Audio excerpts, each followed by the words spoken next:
పిఠాపురం పట్టణం డ్రైవర్స్ కాలనీలో నూతనంగా నిర్మించిన శ్రీ సీతారాముల గణపతి సాయి ఆలయంలో విగ్రహ ప్రతిష్ఠ మహోత్సవం అత్యంత వైభవంగా జరిగింది. వేద పండితుల చేతుల మీదుగా జరిగిన శ్రీ సీతారాముల గణపతి సాయి విగ్రహాల ప్రతిష్ఠ కార్యక్రమానికి అధిక సంఖ్యలో భక్తులు హాజరయ్యారు. ఈ విగ్రహాల ప్రతిష్ఠ కార్యక్రమంలో భాగంగా ప్రముఖ న్యాయవాది కుంటముక్కల భాస్కర్రావు చేతుల మీదుగా ప్రత్యేక పూజా కార్యక్రమం నిర్వహించారు. ఈ సందర్భంగా భారీ అన్నదాన కార్యక్రమం నిర్వహించారు. ఈ సందర్భంగా జనసేన పార్టీ నాయకుడు మర్నిడి రంగబాబు మీడియాతో మాట్లాడారు.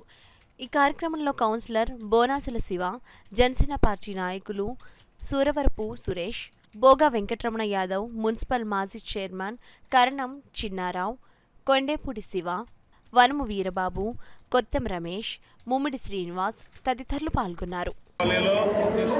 గత 5 ఏళ్ల క్రితం మొదలుపెట్టిన రామాలయం ఈరోజు ప్రజల సహకారం, కాలనీ వాళ్ళ సహకారంతో పూర్తి చేసి జరిగింది.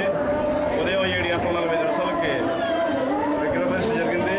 అలాగే కార్యక్రమాలు కూడా ఈరోజు మధ్యాహ్నం స్వామివారి అన్నప్రసాదం, అలాగే సాయంకాలం భారీ ఎత్తున అన్నప్రసాదం